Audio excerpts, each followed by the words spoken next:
as man realizes that he is an accident and his futility, that he's a completely really futile being, that he has to play out the game without reason. I think that even when Velázquez was painting, even when Rembrandt was painting, in a peculiar way, they were still, whatever their attitude to life was, they were still slightly conditioned by certain types of religious possibilities, which man now, you could say, has been completely cancelled out for him. Now, of course, man can only attempt to make something very, very positive by trying to beguile himself for a time by the way he behaves, by prolonging possibly his life, by buying a kind of immortality through the doctors. You see, painting has now become, or all art has now become, completely a game by which man distracts himself. What is fascinating actually is that it's going to become much more difficult for the artist because he must really deepen the game to be any good at all.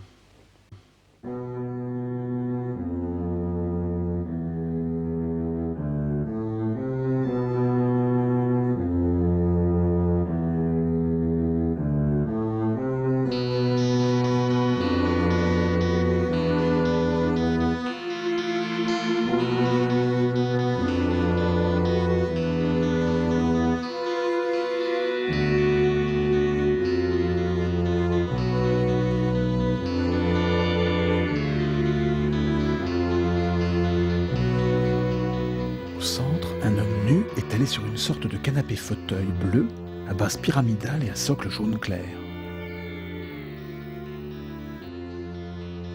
À droite, un homme nu assis sur un tabouret à socle circulaire plat. À gauche, un homme nu assis sur une cuvette de toilette, tournant le dos au spectateur.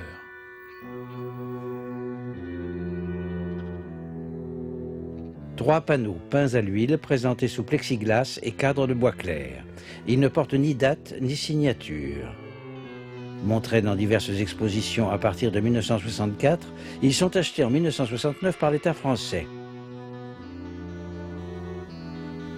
Bacon fait enduire normalement ses toiles, mais il les fait retourner et clouer à l'envers. Il travaille sur ce verso rendu rigide et imperméable par l'enduit qui bouche les pores. Les traces d'un premier dessin léger au pinceau sont perceptibles. Les frontières entre plusieurs zones colorées sont formées par de minces bandes de toile laissées en réserve. De même, en plusieurs endroits, le peintre se sert de la toile nue comme valeur chromatique. Un espace circulaire à peu près régulier est défini par trois zones colorées. Un axe vertical central est suggéré par la pointe supérieure du canapé bleu et le mollet du personnage. Les deux personnages latéraux sont situés à la même distance du panneau central. Ils sont penchés et amorcent ainsi une sorte de courbe en ogive. Ces principes de symétrie simple se retrouvent dans un grand nombre d'autres tableaux, toiles uniques ou ensemble de plusieurs toiles.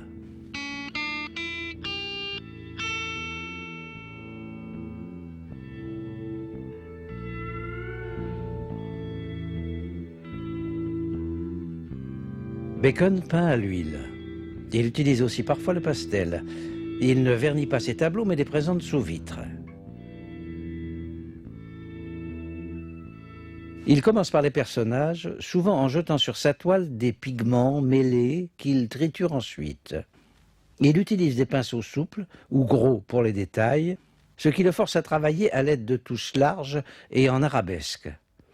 Ou bien il passe des chiffons, des brosses dures, des éponges sur la peinture fraîche. Et il obtient ainsi ces réseaux de traits parallèles, ou ces frottis larges qui brouillent les traits des personnages, les tordent, les étirent. Un coup de chiffon a déclenché cette traînée d'une quinzaine de centimètres près du genou du personnage central. Tous ces procédés relèvent de ce que le peintre nommait son imagination technique. La gamme des couleurs des trois figures est riche. Les carnations sont rendues par des mélanges de rose, de rouge, d'orangé, de bleu, de gris foncé. Quelques éclats viennent en contrepoint, blanc de la porcelaine à gauche, vert et orangé du siège à droite. Le bleu dense du fauteuil cerne la figure au centre. Les figures s'opposent vivement au fond, principe général chez Bacon. Les teintes des trois fonds proviennent du même pigment, terre d'ombre ou terre de sienne, d'abord pure, puis désaturée et très éclaircie. La partie supérieure est lisse. La partie centrale, sans doute traitée à l'aide d'un rouleau très pelucheux, a une texture faite de petites aspérités pointues, rugueuses, évoquant la terre ou une sorte de sombre tapis de cirque. Sa composition terminée, Bacon la modifie encore par l'adjonction de giclées épaisses de peinture blanche jetées au hasard sur la toile. Ces empâtements de 8 à 15 cm de long affectent les membres des personnages. Dans d'autres tableaux, plus tard, ces giclées surgiront même dans l'espace vide, hors des figures.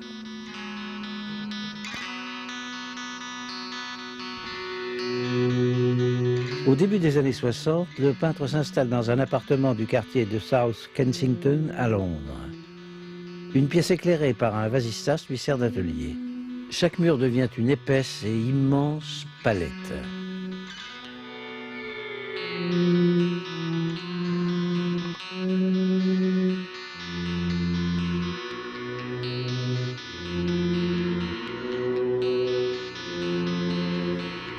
Bacon laisse accumuler tout le matériel de sa peinture avec des piles de livres, des pages arrachées, des journaux découpés, des cartes postales, des photographies.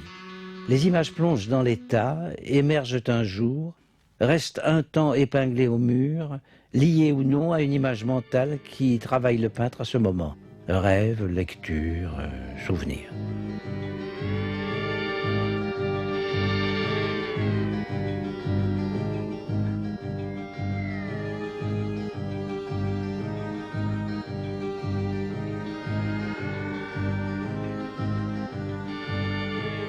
Sur les murs aussi, parfois des images de ses propres tableaux qui inspirent sans doute au peintre la reprise des mêmes thèmes ou des mêmes principes formels.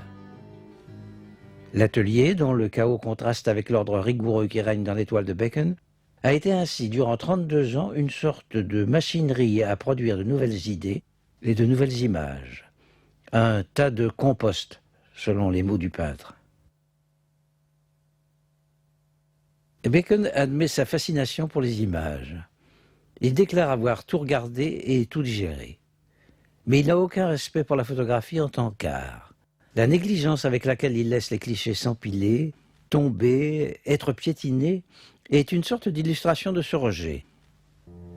Le peintre prélève parfois des éléments insolites ou des postures.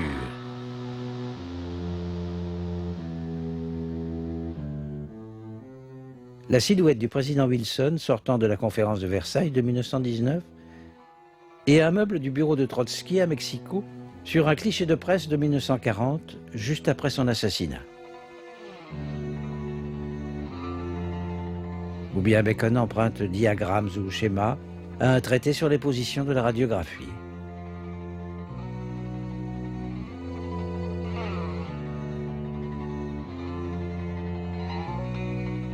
Ou encore, il commande à des photographes des clichés de ces modèles qu'il préfère en général peindre en leur absence.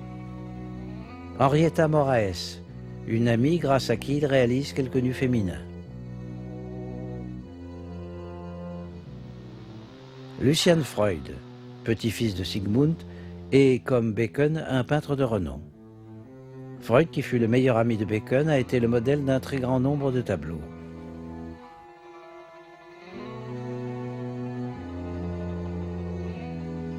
George Dyer, une sorte de mauvais garçon d'origine populaire. Bacon avait rencontré George en 1963. Modèle favori du peintre, il partagea en partie sa vie jusqu'à sa mort tragique en 1971.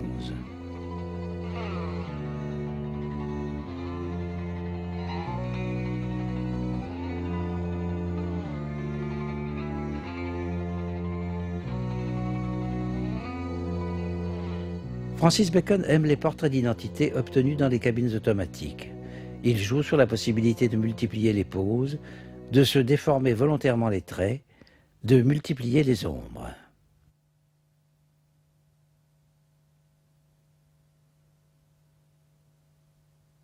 La plus puissante source d'idées pour Bacon fut l'œuvre d'Edward Muybridge, un des précurseurs du cinéma. Au cours de ses travaux sur la décomposition du mouvement de l'homme et des animaux, entre 1872 et 1887, Muybridge publia des centaines de planches de photographie.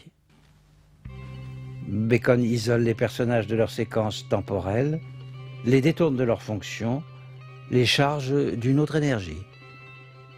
D'après Muybridge.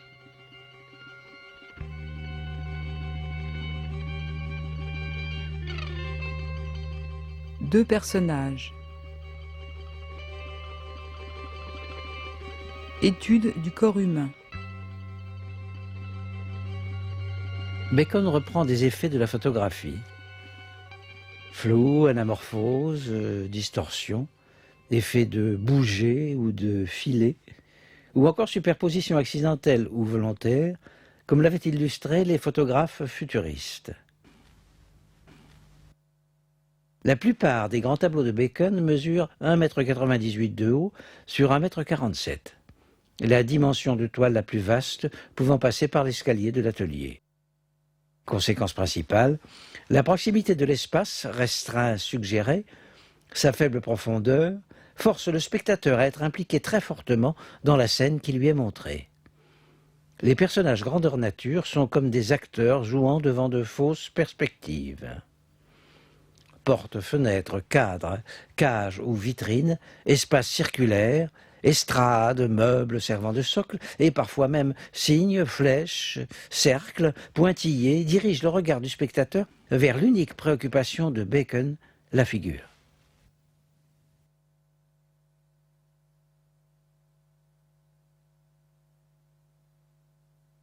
Figure, en anglais, c'est la personne, l'être, la forme humaine, le personnage, mais aussi l'image, la représentation, ou enfin la métaphore, la figure de rhétorique. Tous ces sens découlent de ceux du latin figura, qui désignait aussi des choses façonnées, par exemple en argile. En 1929, Bacon voit des tableaux de Picasso. Corps déformé, toute petite tête, importance des bouches et des dents, il décide de peindre. Plus tard, il détruira la plupart des toiles faites à cette époque.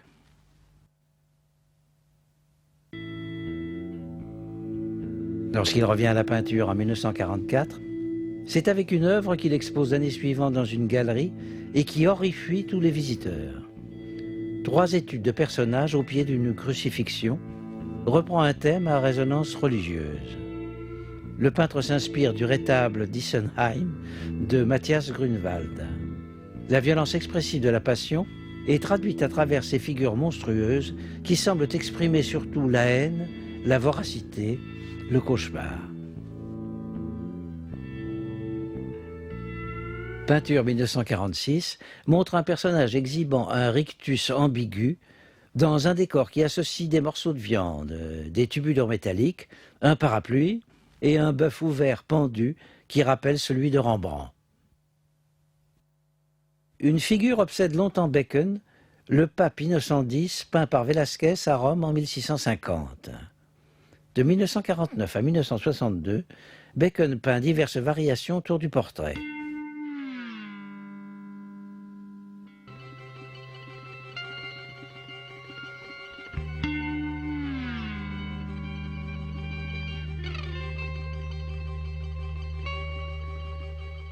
Le fauteuil doré enferme et isole le buste du pape, redoublant le rectangle vertical du tableau, et l'espace rouge unifié fait encore ressortir plus vivement la physionomie.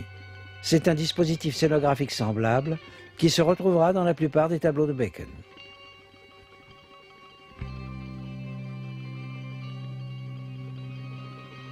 Personnage isolé dans un espace vide, convulsion, miroir déformant, buste, membres et tête tordus, bouche révulsée, traits désaccordés à la limite de la dislocation.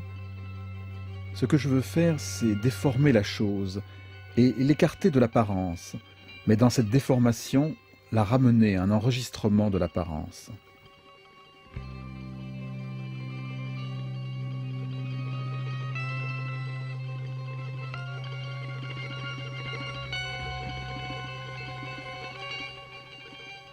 Les séries de toiles plus petites que peint Bacon sont des visages, des portraits ou des autoportraits, eux aussi figurés grandeur nature. Déformés, certes, mais la ressemblance est toujours maintenue.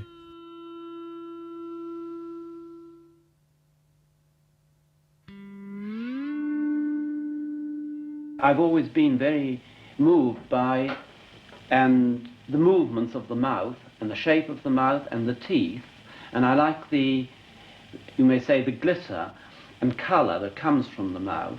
And I've always hoped, in a sense, to be able to paint the mouth like Monet painted a sunset, but I've never succeeded in doing it. Lors d'un séjour dans la région de Chantilly, le peintre a été fasciné par la mère qui hurle dans Le Massacre des Innocents de Nicolas Poussin.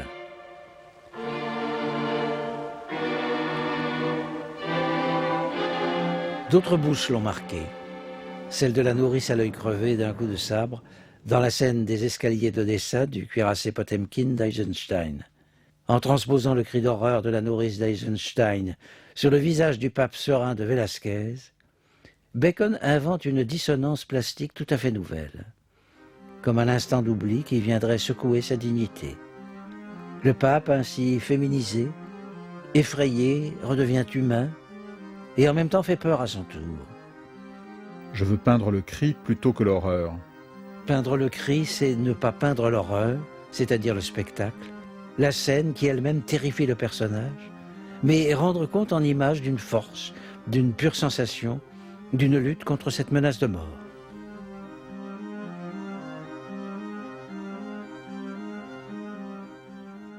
La métamorphose plastique des membres et des visages pourrait rappeler les masques africains qui avaient déjà marqué les peintres cubistes. Bacon ne montre pas les diverses facettes d'un corps, mais en même temps la surface, le volume et la chair ouverte, le dehors et le dedans. Ces écorchés rappellent les grands anatomistes de l'âge classique qui, dans des postures paradoxales, vivantes, font voisiner l'enveloppe charnelle et les viscères. Bacon a dit être fasciné par l'étal des boucheries. La boucherie, l'abattoir, sont les dessous cachés mais nécessaires de la violence sociale. La chair ouverte, que ce soit celle des supplices ou celle des natures mortes, chez Rembrandt, Chardin ou Soutine, est aussi pour les peintres un trouble et superbe assemblage de couleurs rares, et en même temps une vanité, une méditation sur la carcasse humaine. Cette approche anatomique des énigmes du corps résulte d'un amour profond pour la sculpture. Bacon imaginait passer un jour à la réalisation de grandes sculptures montées sur rails et pouvant coulisser.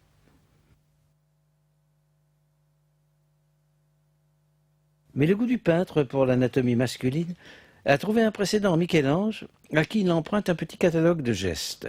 D'abord les jambes croisées, position qui revient de façon si répétitive qu'elle semble être à la base même de la dramaturgie secrète du peintre.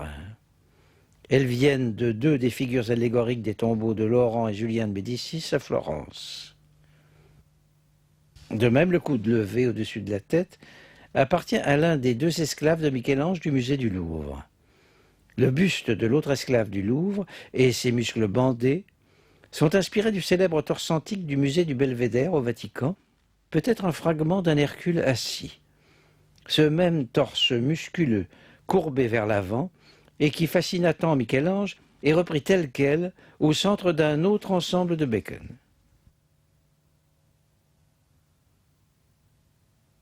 Et il y a un souvenir du même torse chez l'homme assis sur la porcelaine blanche. Le rocher d'Hercule est devenu cuvette de toilette. Rodin s'est inspiré du même marbre antique. Et la caricature ou la gouaille populaire ont attribué au fameux penseur une toute autre occupation. La formule définit ironiquement l'objet comme un trône. Bacon est conscient de cette multiplicité de sens, puisqu'il place dans la même position trop humaine l'un de ses papes, toute soutane relevée. Une autre figure du Belvédère eut une grande influence sur Michel-Ange. Le Laocoon, découvert en 1506, est acheté aussitôt par le pape Jules II. Cette expression de la douleur précédant la mort est cependant tempérée par la beauté des formes comme par l'expression tourmentée du mouvement, souleva l'enthousiasme et les commentaires de tous les artistes pendant des siècles. Cris, gestes, contorsions des membres, méandres, anneaux.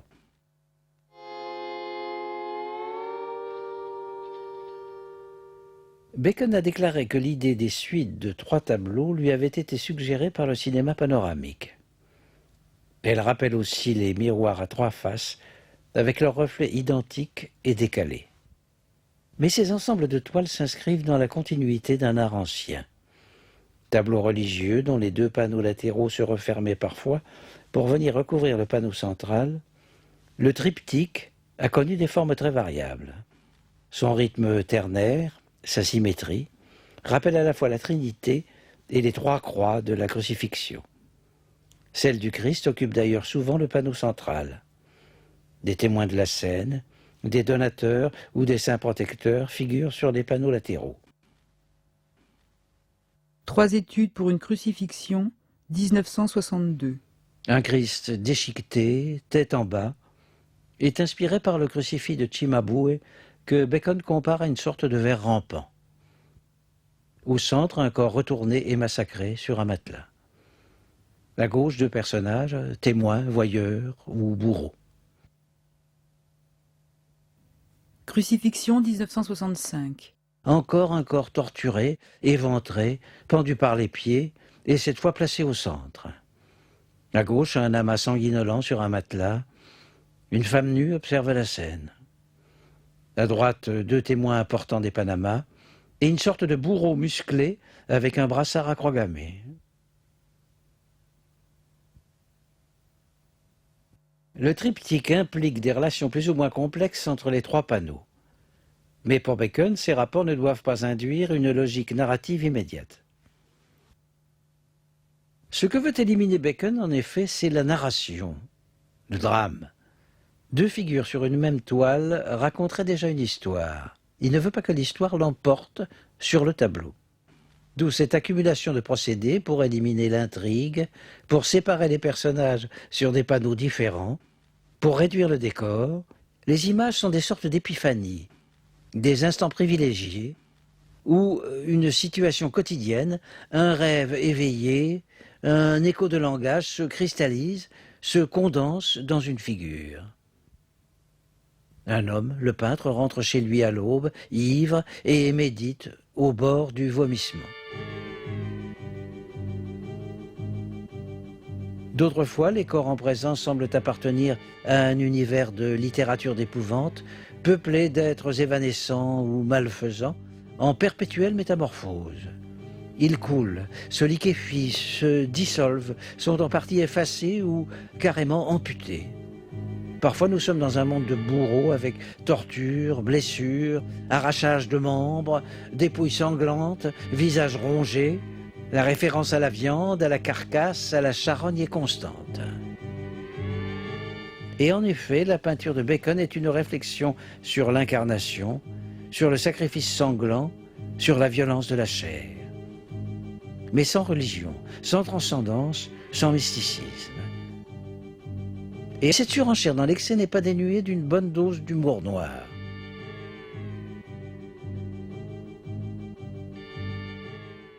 Mais chaque fois, il semble manquer ce qui donnerait un sens ultime, l'élément narratif. Et cette lacune désoriente le spectateur, l'introduit au cœur même d'un mythe énigmatique. Triptyque inspiré par l'Orestie d'Eschyle, 1981. Dans l'Orestie, les vengeances familiales n'en finissent pas d'enchaîner les meurtres. Un fragment de corps mutilé sur une estrade aux multiples facettes, à droite un autre corps sans tête devant une porte. À gauche, un monstre volant que Bacon identifie à une Érynie ou Euménide, l'une de ces divinités grecques que les Romains appelleront Furie, et qui était censée venger les meurtres ou les offenses commis à l'intérieur des familles. Le peintre les montre plusieurs fois dans diverses toiles.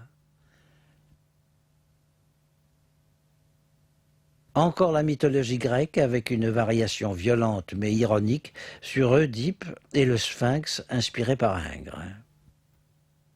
Triptyque inspiré du poème de T.S. Eliot, Sweeney Agoniste, 1967. À gauche et à droite, des corps emmêlés sur des lits estrades. Au centre, les traces d'un crime atroce dans un compartiment de wagon-lit. Sur le panneau de droite, dans le miroir, une sorte de voyeur raconte peut-être la scène au téléphone. Le spectateur ne doit pas chercher à recomposer une histoire, mais vivre physiquement la scène. Le massacre des innocents, le portrait d'Innocent X. Bacon demande que le regard revienne au temps de l'innocence. Il tente d'inventer une peinture d'intensité violente, une peinture qui ne parle plus à la raison, mais directement au système nerveux.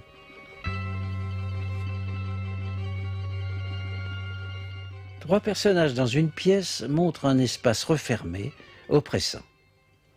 Le monde s'est effacé, une ellipse de couleur terreuse forme une sorte d'orbite. C'est la piste d'un cirque, ou la courbe de la Terre, ou celle de l'univers, ou un cercle métaphysique.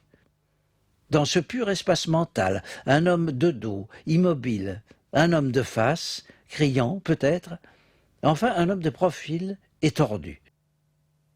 Trois figures sous le signe de la métamorphose, immobiles, mais parcourues de violents courants. Les corps sont marqués par les taches noires lépreuses qui rappellent la corruption de toute chair. Ils se fondent avec leur socle ridicule. Le buste devient de la porcelaine devient chair.